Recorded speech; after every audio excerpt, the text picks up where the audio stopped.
बिस्मिल्लाहिर्रहमानिर्रहीम जी।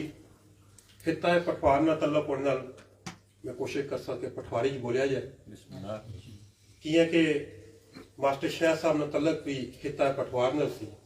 वो खिता है पठवार ने उस इलाके ने जिसके सब पठवारी जाने हैं। मैं तंजीम बिन जिंदगी बेवल नाल तल्लक है जी।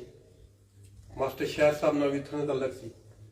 असा ने दोस्तों तू कट पुराने उठा तल्लक सा।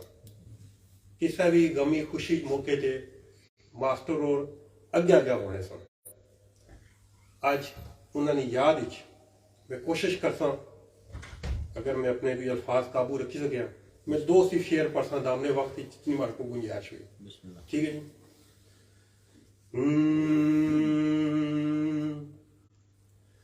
गम भी छोड़दा नहीं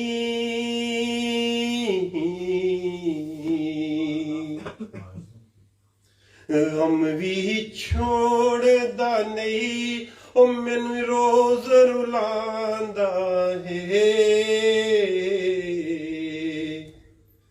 अल्लाह कसम वीरा तू बड़ा याद आंदा अल्लाह कसम यारा तू बड़ा याद आंदा अल्लाह कसम वीरा तू बड़ा याद आंदा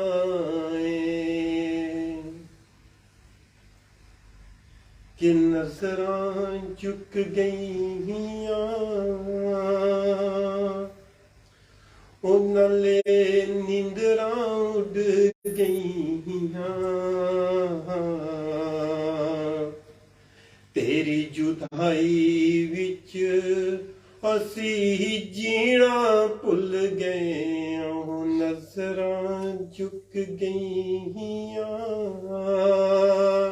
ओ नाले नींदरां उड़ गईयां तेरी जुदाई विच असी जीना भुल गए ओ टुर गया जेड़ा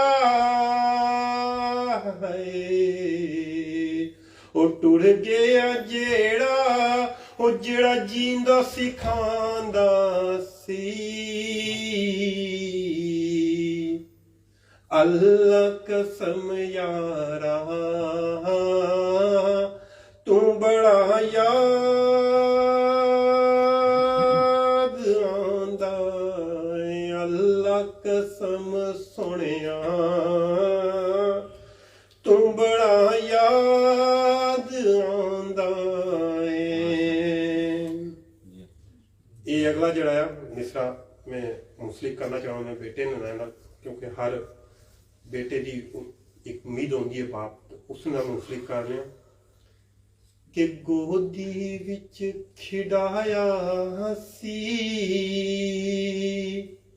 ओ तुसी मैनू टुरना सिखाया सी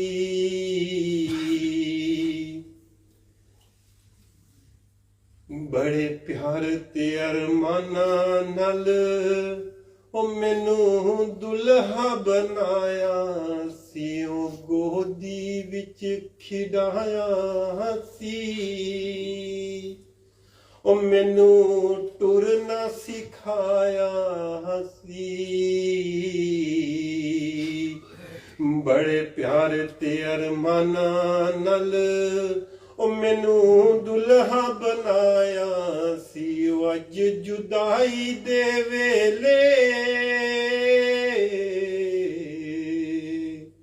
ओ अज जुदाई दे वेले ओ तुसी मेरे कोलू कलमा पे पढ़ाया है अल्लाह कसम सुनिया तू बड़ा याद आंदा अल्लाह कसम यार